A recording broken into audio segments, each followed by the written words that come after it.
What we have just read is cataclysmic. It's crisis.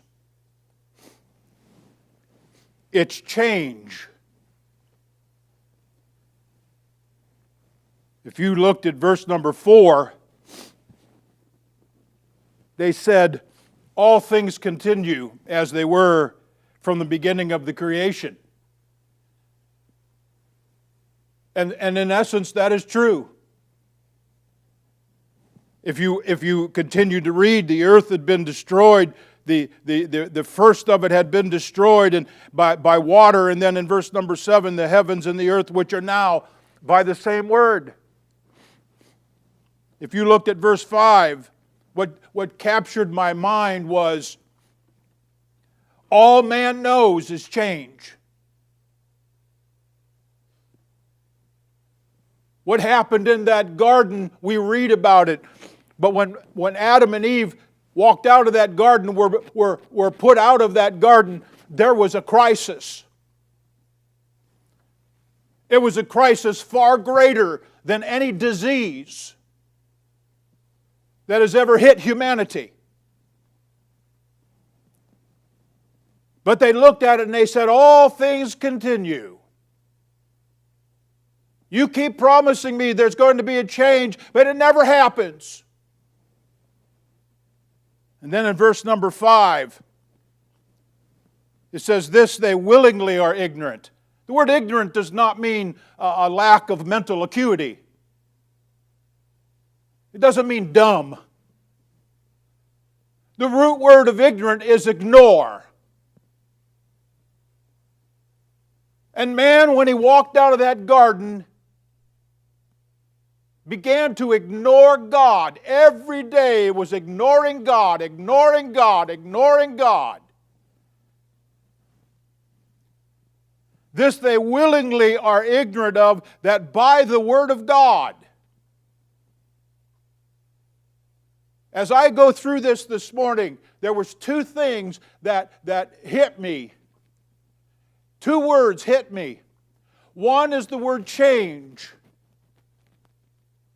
One is the word constant. I heard a man say on TV the other day, the only thing constant in the world is change. There's a lot of truth in that. But in that garden, man had lost his constant. His constant was God. It seems funny to me that we're so fearful of a virus that we cannot see with our naked eye. But we believe it's there. But we won't believe in a God that we cannot see. I happen to believe in that God that I've never seen with my naked eye. But the microscope of this word tells me He exists.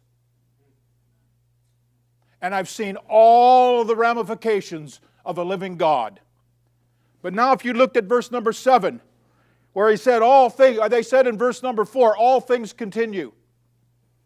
And then they said in verse number 5, by the word of God.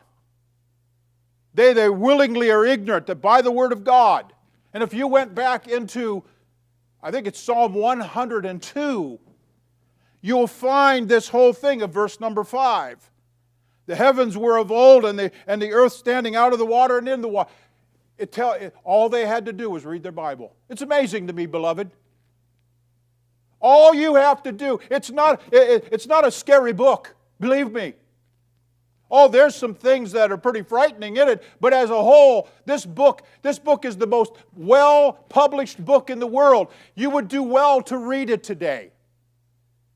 If you're wanting some hope, if you're wanting some help, if you're wanting a constant in your life that never changes, I offer you this Bible.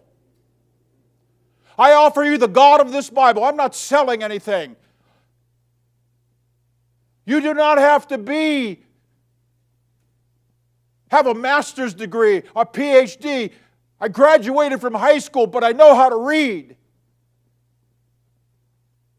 I stopped watching TV and all the different channels, and I tend to gravitate to conservative channels. But you want to know something? If I sit there long enough, I walk away afraid.